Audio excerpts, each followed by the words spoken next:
Hi friends, மீன் வாங்கக்கா. இந்த அக்கா வந்து புது குடியிருப்புல வந்திருக்காங்க. ஃபிஷ் போட வேண்டாங்க. மீன் வாங்கினாங்க. போட்டாங்க சாப்பிடு. நம்மளை தேடி வர்றதுல எல்லா மீனும் கொஞ்சம் கொஞ்சம் போடட்டா? சரி வாங்க. அப்படி நான் காரணம் கொண்டு போங்க. எல்லா மீனும் அவங்களுக்கு வேணி என்ன ஒரு 100 ரூபா கேட்டிருக்காங்க. நம்ம மீன் பாருங்க 100 ரூபாய்க்கு. இது அவ்வளோ வந்தாமங்க மொத்தத்தில் 300 ரூபாய்க்கு வாங்கியிருக்காங்க. சரியா 500 ரூபாய்க்கு மேலே இருந்தது. 1 கிலோ 700 ரூபா.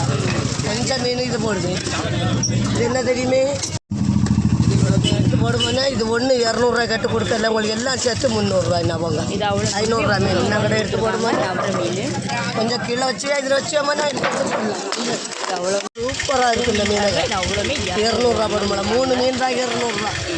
பாருங்க நம்மளை கேடு வந்து அதனால இது எல்லாமே 200 ரூபாய் போட்டு 500 ரூபாய் மீன். இது அவ்வளோ மீனுமே 200 ரூபான்னா அது ஒரு இதில் தருவாங்க.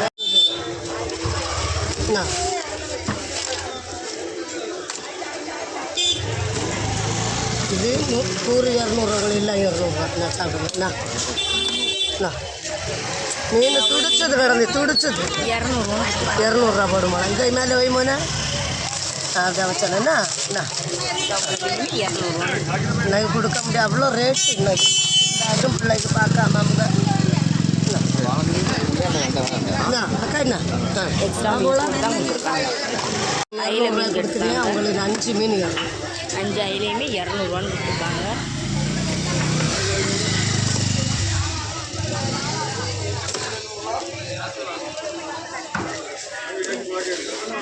கடற்கரையில் போட்டால் 1000 ரூபாய் கிளாமக்கிழ 1000 ரூபாய் விற்கும். மொத்தம் கடற்கரையில் போட்டால் 400 ரூபா. 400 ரூபான்னு யாரா கொடுப்பாளா மோளா கிராம பிள்ளைவா நீவா. இது அவ்வளோ மீனுமே 400 ரூபான்னா அயில மீன் இருக்காங்க. 300 1100 ரூபா தான் ஆச்சுங்க உங்களுக்கு. என்ன இது அவ்வளோ மீனுமே 400 ரூபான்னு கொடுத்துருக்காங்க. இது அவ்வளோ எக்ஸ்ட்ரா போட்டு கொடுத்துருக்காங்க. வாழை வேணும். கமெண்ட் பண்ணுங்கள், சப்ஸ்கிரைப் பண்ணுங்கள். இது கொஞ்சம்